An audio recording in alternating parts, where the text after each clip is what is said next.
symbol for people.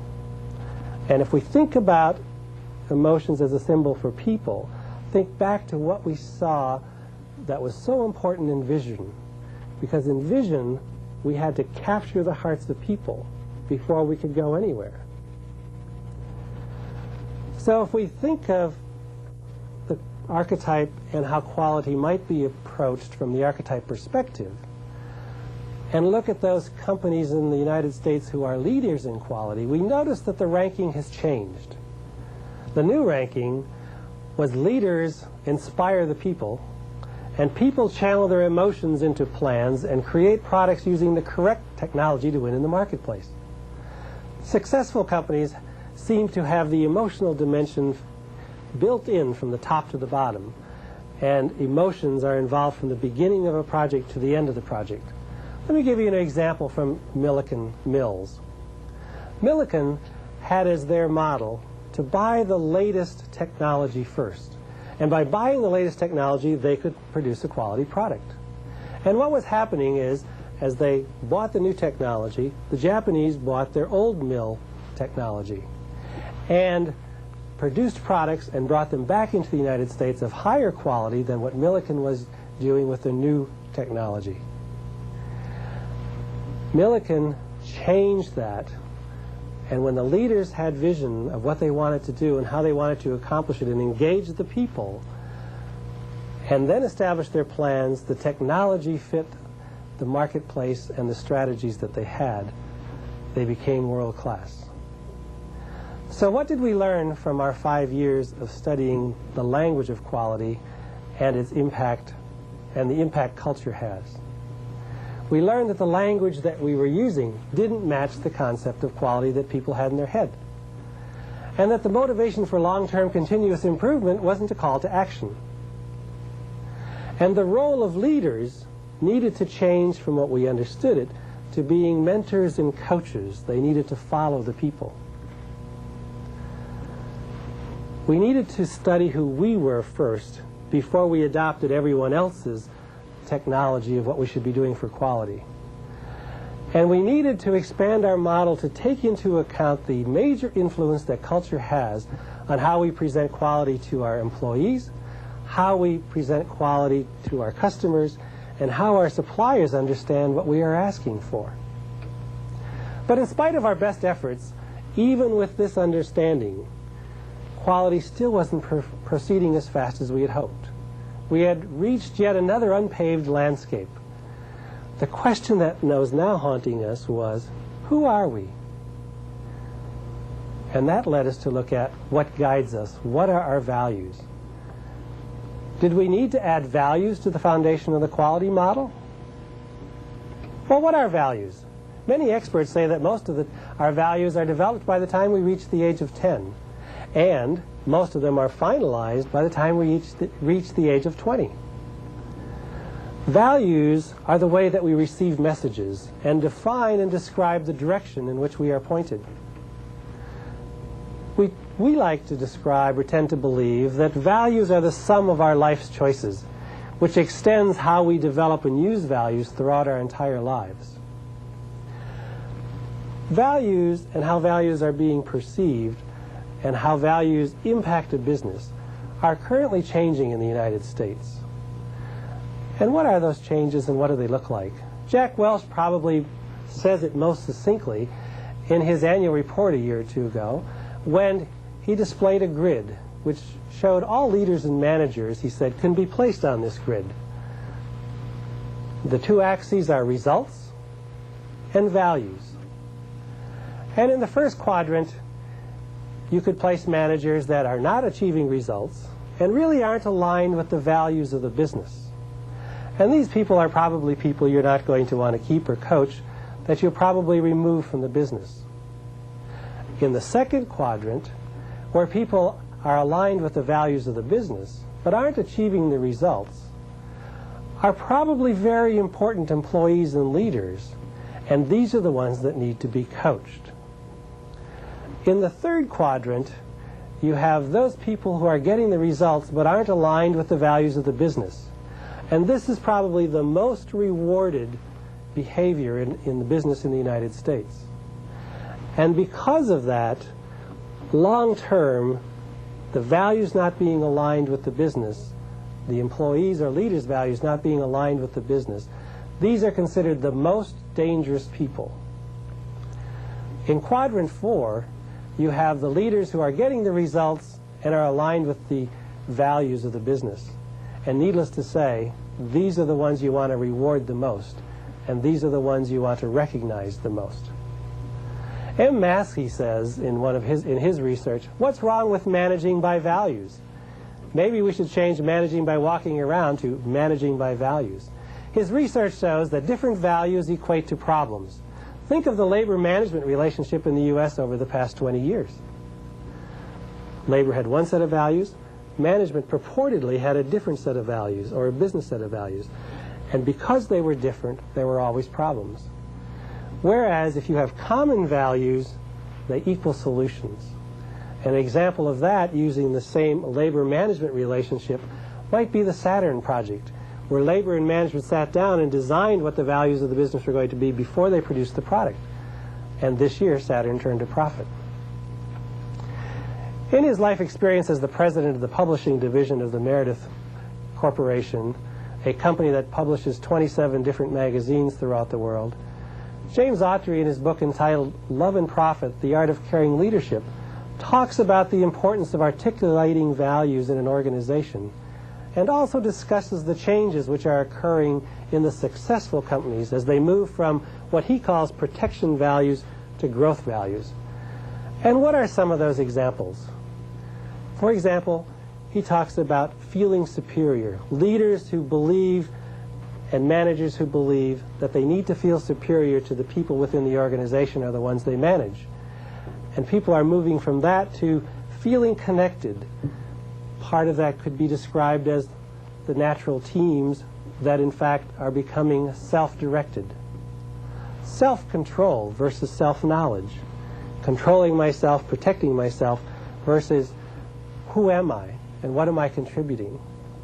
Role-playing. I role-play as a boss. I have to be ugly some days, okay, as opposed to being authentic. I need to surround myself and comfort myself at all costs just in case I might ripple the waves, as opposed to telling the truth at all costs so that the business is successful.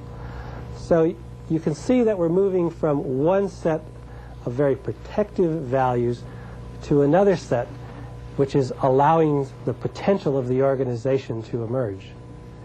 D. Caldwell and C. O'Reilly, through research, found that the most effective companies have 3 qualities in common around values. First, clarity. More people know what the company stands for, and it identifies the leverage points that the business has for success. And consensus. People agree and understand on the values and have a greater commitment to the leader.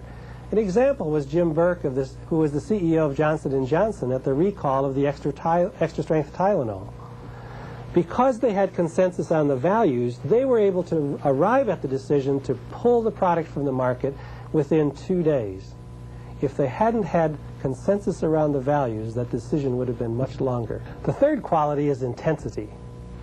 Where there is clarity and consensus, people feel very strongly about the worthiness of the values. They develop deep felt bonds with the organization and with each other. And where they are held intensely, there's congruence between values and actions. Congruence between values and actions. Between values and behavior. They are both aligned. Alignment is essential between personal and organizational values. The benefits of this, according to research done by B. Posner and J. Kugas, are that, first of all, it fosters strong feelings of personal effectiveness and promotes high levels of company loyalty. It facilitates that consensus we were talking about because people and their behavior are aligned and you get ethical behavior. And again, the intensity generates and promotes strong norms. And the last benefit is that it reduces levels of job stress. So what was the result? The result was that the value alignment awakened new dreams in our organization. That we received more input to create new ideas and ideals and created more synergy within the organization and between organizations. So by adding values to our quality model as the foundation, was our model now complete? Well, a test of that was Universal Card Services, our newest business unit. 3 years ago, when they went into the credit card business, they had 0 market share. And within those 3 years, they moved to the #2 credit card company in the nation. And they started using this model, defining values and building it from the employee up. And in those 3 years, they moved from a business that didn't exist to the 1992 Baldrige Quality winner. So what did that do for us in the organization that I'm in? It created a new direction for us. It created a new vision as to how we ought to be implementing quality. And that new vision was something we call value-centered leadership. And I'll talk about that in our next module.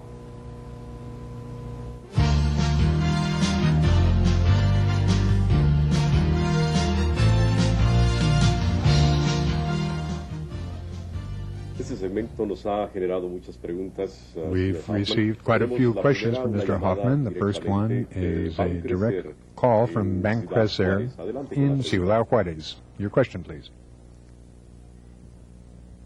Le escuchamos, Bank Crecer. You're on the line, Bank Crecer. Buenos días. Buenos días. Adelante con la pregunta. Gracias, muy amable. Deseamos saber cómo influye la cultura y los valores propios de un How does culture and the local values influence of a developing country, for example, with regard to the comparison with first world countries such as the United States and Japan? How do they influence a strategic values, a strategic vision program? I believe that values are sort of a universal principle with all people, and hopefully I'm not incorrect in that. But I believe that there are fundamental things such as truth, such as respect, that everyone throughout the world expects. And so building on those kind of values are the types of values that I'm talking about. And as you just saw in the last segment, we're talking about the growth values, which include those: truth, trust, spontaneity, and moving from control to being involved, etc. And so I believe that regardless of where the nation is or where a business is, and my primary experience is business as opposed to national politics, is that from a business perspective, I believe that as those values are defined and are important to the business and are exhibited in the behavior that is rewarded within the business, that the people will then understand clearly the values and be able to align with them more easily. The difficulty is that as things are changing so rapidly, and whether it's, I believe, in a business that's existed for a long time and is facing the issues of the marketplace today, or whether it's a new business that's forming and struggling in a country that may not be quite as advanced, the same type of energy or discipline needs to be brought to bear to be able to translate and articulate those values. I think the quicker you do that, regardless of where you are, the more successful that the organization will be. Unfortunately, it's taken us a long time to get there. And maybe it's part of that journey that we have to take, because wisdom only comes if we take the journey ourselves. So I would encourage that the people within the organization attempt to see what the values are, first of all, by asking the question of the people, what do they believe the values of the organization are? And they very quickly will tell you. Well, that's one thing we learned in a hurry. And the other thing is that if you look at the structures that you have in place, you very quickly can start to understand the values. Let me give you a very specific example. An example might be the type of person that is being promoted within the organization. If the person that is being promoted consistently in the organization seems not to value truth or seems not to value respect, people will begin to believe that the organization does not have those as values, when in fact the leader of the organization might be very insistent that truth and respect are fundamental to the success of our organization. So it's looking at the systems which somewhat interpret the behavior that is so important in achieving this objective. So hopefully that addresses the fundamental part of the question that I heard. You talked about cultural differences between the United States and Japan. Are you suggesting that continuing improvement can't be used in U.S. firms or in Latin American firms? I think that certainly continuous improvement is something that we are adopting in the United States. And I think it certainly can be adopted anywhere in the world. The real significant point, though, is that as we learned from the Japanese and as we heard, or through the study, determined that the words that they were using and the images that they were creating by the words they were using were not the ones that were comfortable to us, I believe apply as well in Mexico. I do not know all of the intricacies and the understanding of how the word quality is perceived by the people within your countries and in South America. However, until we understand that, I think it's very important to recognize that people may or may not buy into the goals that we normally define as continuous improvement or 0 defects the first time. So those have a little strange feeling to us. They make us feel uncomfortable. However, there are other things within the culture which I'm sure contribute and would make it even more exciting. A concept that I've heard talked about is the fact that improvisation is something that is very important within the Mexican culture and how they approach work. And I think that's a great benefit, to be able to use improvisation as ways of discovering new and improved ways of accomplishing the task, and then as an organization supporting and rewarding those types of innovations, and then institutionalizing them can be very rewarding and successful for an organization. So to say that quality may not be adopted by the United States, I don't think is true, because the customer base and the marketplace are demanding it. And one of the challenges of operating within the international marketplace, I believe, are that the Japanese, because they have produced quality products over time, have driven businesses everywhere to get involved and engaged in quality. However, it's the adaptation of the concepts that need to be translated through the culture, and then within the culture, I believe, the strength is brought to bear on delivering to the marketplace.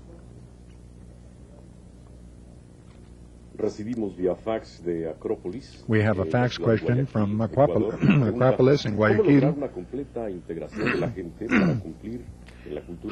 How can we completely integrate people into the vision of the country, of the company, in our attempt to satisfy our customers' needs? That is a terrific challenge, engaging everyone.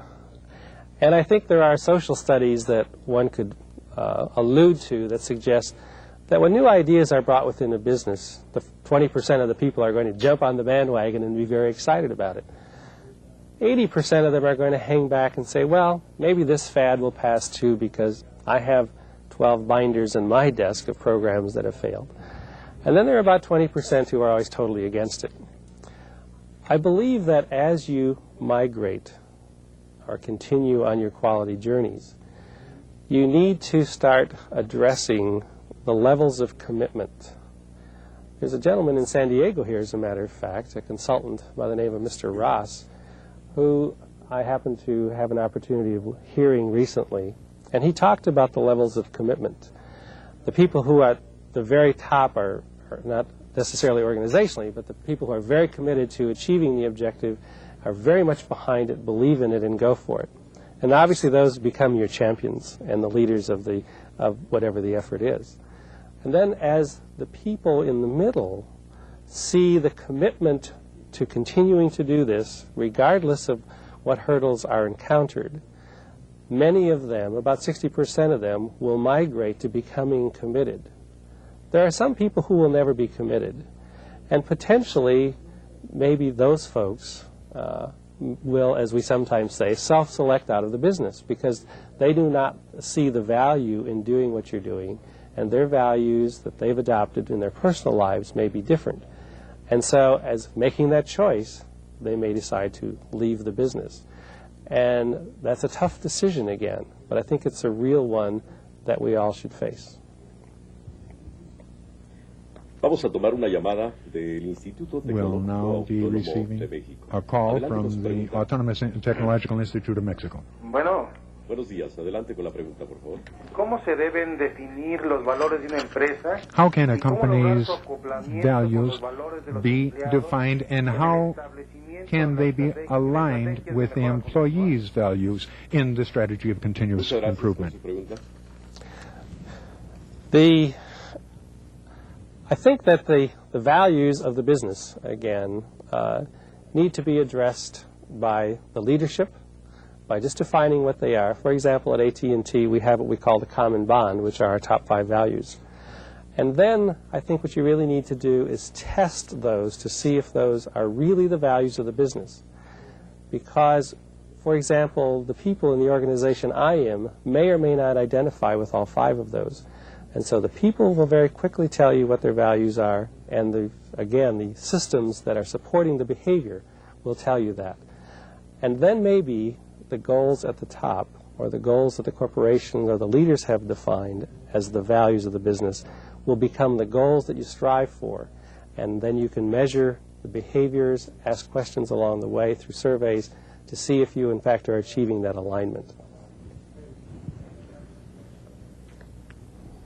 Hemos tenido una respuesta muy efusiva de nuestros We've televidentes. had a very enthusiastic Pero ahora vamos a response from continuar our con la viewers, pregunta, and we will now be going on with our third and last segment, an approach el liderazgo en base to a los valores. values-driven leadership by Mr. Hoffman.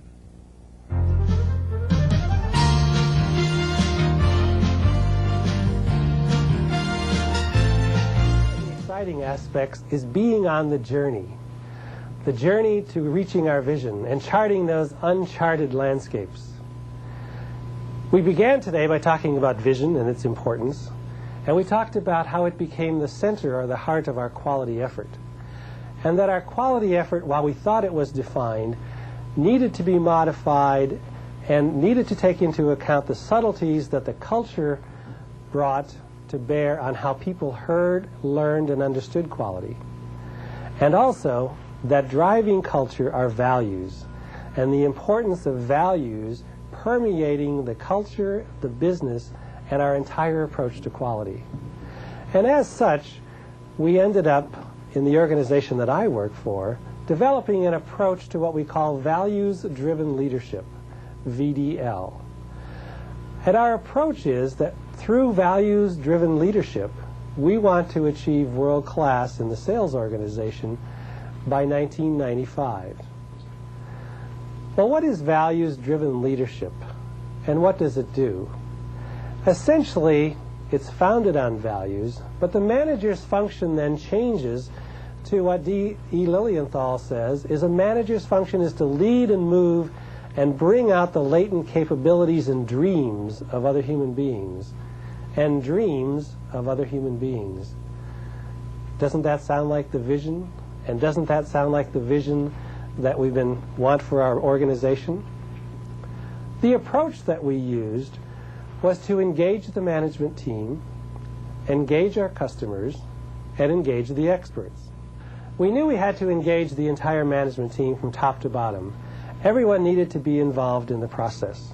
Earlier we spoke and used the image of emotion for people. And emotion needs to come from the top and be involved in the entire process. We need to engage our customers. We knew that we couldn't do this alone, and we needed to know what their requirements were. And we also needed to engage the experts. We needed to engage the experts for us to learn what we needed to know that we didn't in charting those uncharted landscapes. We started basically with 2 driving conclusions from what we had learned. First, that the employees were the core value of the business, and that as the core value of the business, was founded on the value of respect. And I'll talk a little bit about that later because we'll use a rather broad definition of respect. The other driving conclusion was that the customer was looking to the business for a core differentiator going forward in the marketplace. And the core differentiator was a fully developed person. And we have a definition of what we believe a fully developed person is as well. Based on those two conclusions, we designed leadership, values-driven leadership, around the following. First, it's leadership based on values. It's implemented through standards of behavior. It's monitored by clearly defined expectations. It's created to meet external needs, and it's managed by quality principles. And we'll talk about each one of those. Based on values, leadership based on values. It's based on the values that we spoke about when I covered the values James Autry spoke about in his book, Love and Profit, The Art of Caring Leadership. It's moving from the control values or the protection values to the growth values.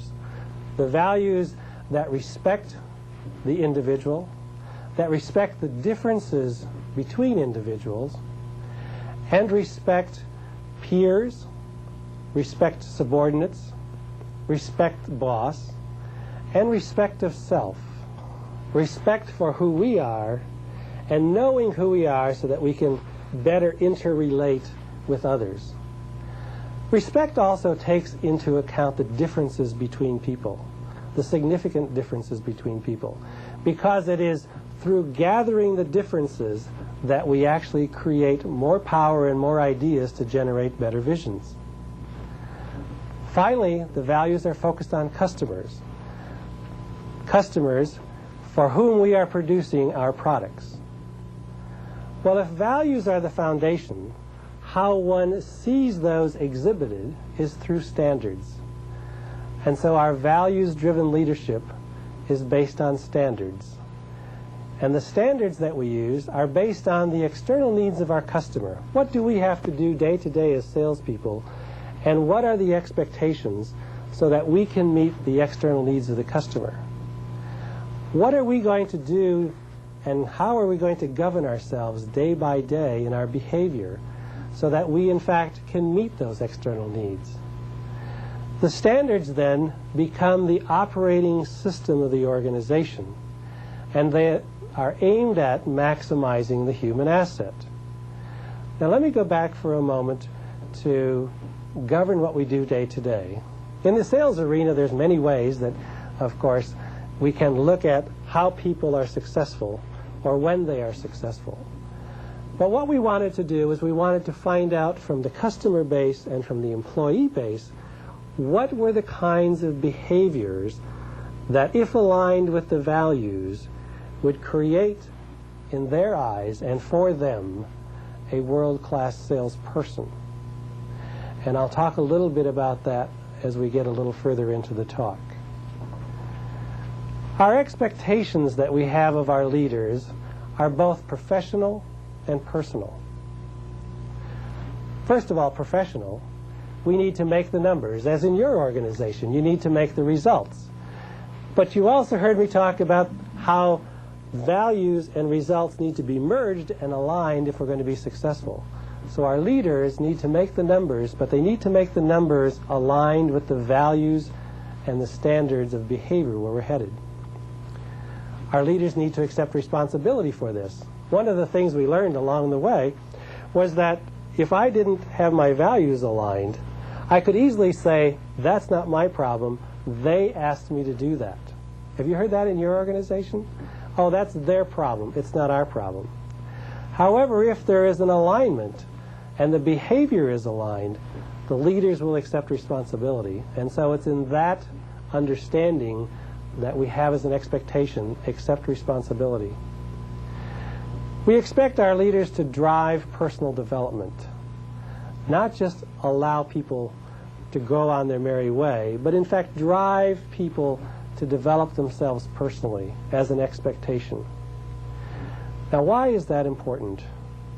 One of the things that we discovered from our customer base was that if, in fact, the core differentiator was a fully developed person, we needed to make sure that a value of our organization was personal growth. And if personal growth was a value, our leaders need to be driving that value and the behavior that supports that value, so that people can become the best person they can become, because when they become the best person they become, they will contribute and make the organization the best organization it can become. We also have a professional expectation that they will treat all fairly. Because people are different, and in the United States we come from many different cultures, and because we are perceived to be different, we must insist that all people be treated with respect and treated fairly.